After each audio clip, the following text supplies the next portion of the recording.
அனைவருக்கும் அன்பு வணக்கங்கள். இன்றைய இறையமுதத்திலே நாம் பார்க்க இருப்பது ஸ்ரீ சுப்பிரமணிய கராவலம்ப ஸ்தோத்திரத்தின் 5வது ஸ்லோகத்தை பார்க்க இருக்கிறோம். வாருங்கள்.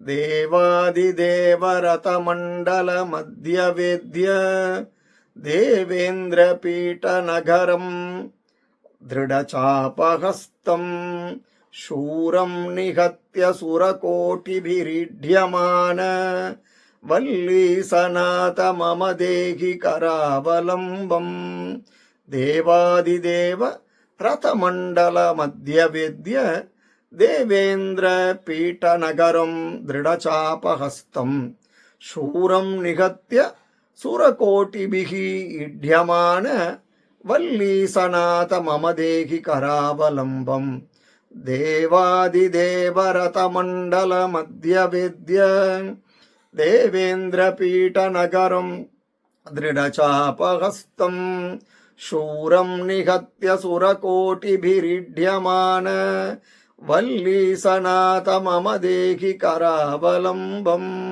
இதன் பொருள், தேவர்களுக்கெல்லாம் தேவனே, தேவர்களின் நடுவே தேரில் அமர்ந்து ஒளிர்பவரே, தேவேந்திர நகரத்தை பகைவர்கள் அணுகாதபடி வில் வேளால் காத்து பிரகாசமாய் ஜொலிப்பவரே, கோடிக்கணக்கான அசுரர்களை வதைத்து தேவர்களால் பூஜிக்கப்படுபவராகிய வள்ளி நாயகரே, தாங்கள் அபயக்கரங்களால் என்னை கை தூக்கி காத்தருள்வீராக. இதன் தொடர்ச்சியை அடுத்த பதிவிலே பார்ப்போம். நன்றி, வணக்கம்.